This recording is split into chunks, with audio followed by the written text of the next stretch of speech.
Nawasalimu ndugu wapendwa mahali popote mlipo, amani ya Bwana iwe pamoja nanyi.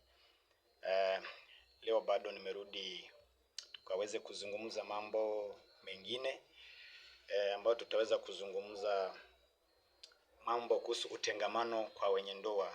Mara nyingi kuna wale wamezoea kujua utengamano wa wenye ndoa ni ile ambao labda mtu amepaki vitu vyake anaenda, ama kama walikuwa wamefanya harusi ya kulingana na serikali, bado wanaenda serikalini. Serikali ndio inaangalia sheria, ndio alafu wanawatenganisha. Lakini kuna zile zingine ambazo zinafanyika ndani ya ndoa na watu hawafahamu. So kwa maana sisi ni watu wameumbwa na Mungu, ni lazima bado tukifahamu kila kitu ambacho kinaendelea. So tunaenda kuzungumza tu tatu peke yake. Kuna nyingi lakini nataka tuzungumzie tatu peke yake. Kuna hii inaitwa emotionally divorce, kuna hii inaitwa financial divorce, kuna nyingine inaitwanga psychologically divorce. So tutaweza kuzungumzia hizo tatu. Tuende kwanza na hii ya kwanza, emotionally divorce. Emotionally divorce ni ile divorce ambayo inafanyika kwa wanandoa, and then ni kama hata hawaelewi kama kuna kitu inaendelea, lakini kitu inakuja kulipuka baadaye. So kwa hivyo hii kiitwa ambayo inaitwa emotionally divorce. Ukianza kuona vitu kama hizi zinaendelea, ujue basi kwa ndoa yangu kumeanza kuwa na hii ambayo inaitwa utengamano wa wenye ndoa, lakini kwa kiwango cha hisia. Acha niseme hisia ama jinsia. So kwa hivyo kuna ile ambayo ya kwanza, kuna kuanga na tatizo la kutojaliana. Ukiona mwenzako hakujali tena, unamwambia kitu anaona ni kama kitu ya kawaida. Umegonjeka lakini yeye anaona kitu kawaida tu, anakuambia sio wa kwanza umegonjeka.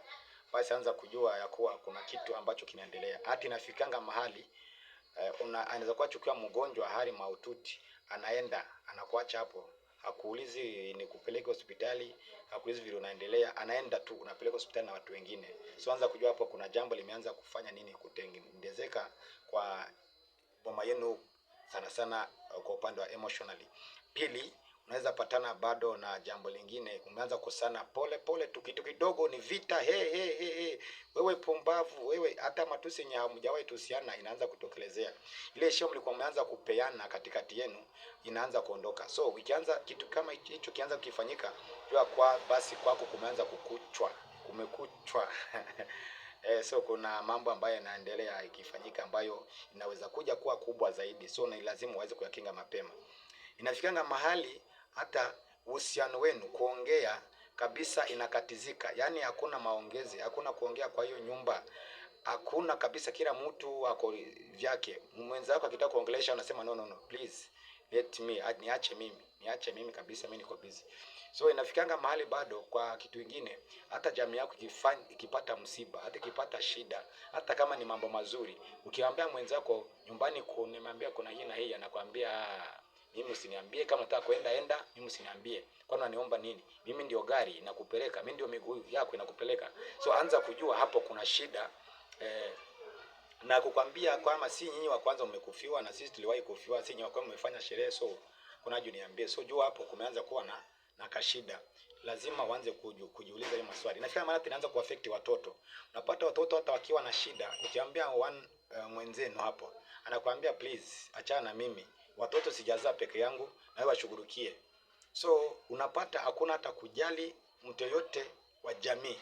So unapata emotionally kujali jamii, hiyo kitu imeondoka kabisa.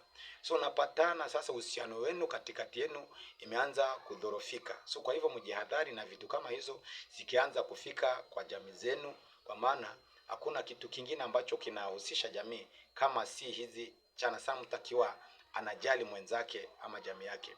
Masaa zingine unaweza pata bado ile maneno ambayo iko inafanyika. Mtu anakuuliza maswali yenye hata hii kuwepo. Anakuuliza tu just kutrigger emotional, lakini bado hakuna kitu. So ukiona vitu kama hizo zimeanza ku happen kwa nyumba yako ama kwa boma yako, jua kuna mambo mengine makubwa inaendelea. So ni lazima yakinge mapema. Ukianza kuona vitu kama hizo, jaribu kuangalia hizi vitu za kikinga namna gani. So kwa hivyo kama vitu kama hizi zinafanyika kwa boma yenu kwako, ujue basi umeshafanya divorce.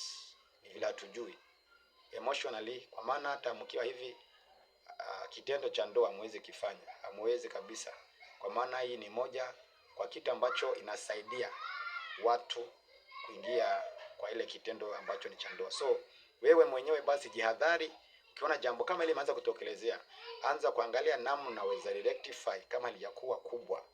So kwa hivyo kama kitu kama hicho unaikiona kwako, endelea kuangalia vile unaweza kitatua, ndio mambo ikuwe mzuri. So nitaregea nikiwaambia kuhusu financial